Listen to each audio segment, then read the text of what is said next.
Stay indoors and certainly away from the parks, the beaches, the boardwalks, piers, and seawalls. Make no mistake about it, this was a devastating storm, maybe the worst that we have ever experienced. MTA CEO Joe Lhota has described this as the worst disaster the agency has seen in the 108 years the subways have been running. All major airports serving the metro area are closed today. Runways are flooded, and there are no flights leaving or arriving. Flooded when I was out here earlier this morning.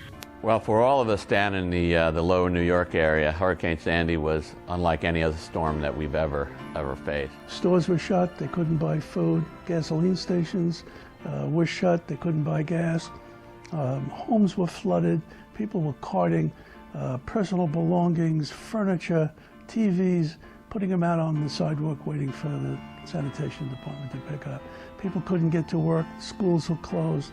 It was really, truly a community disaster. Well, the biggest challenges to my members, Oceanside Christopher's members after the storm, the days after the storm, were housing. We're on the south shore of Long Island in Nassau County. This is right in our wheelhouse. My members got devastated. And I will tell you that there was a lot of confusion, but when we opened up, the foundation had already been in touch with us.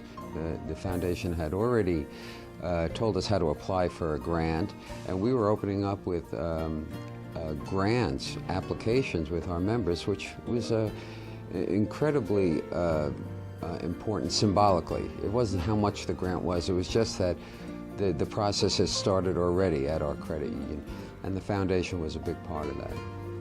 The disaster funds from the Credit Union Association's foundation was so important because it was quick and it was efficient.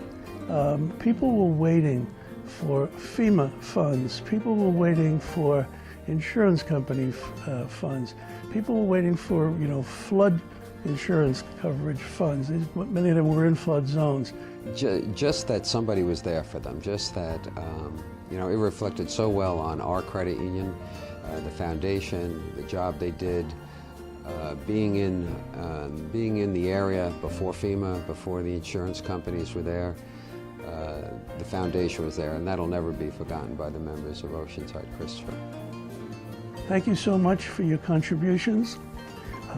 The money went to a most worthwhile purpose. To anyone, any credit union or individual who contributed to the relief fund, all I can say is thank you from the bottom of my heart on behalf of my members. That money went directly to where it should have gone, to people who needed to go to the store to feed their families or to buy clothes for their families. Well, typically credit unions have always stepped up to the plate when prior to and after a devastating event like a Hurricane Sandy. And I believe that the credit unions will continue to do that because it's in their blood, it's in their soul to continue to contribute to such a worthy cause.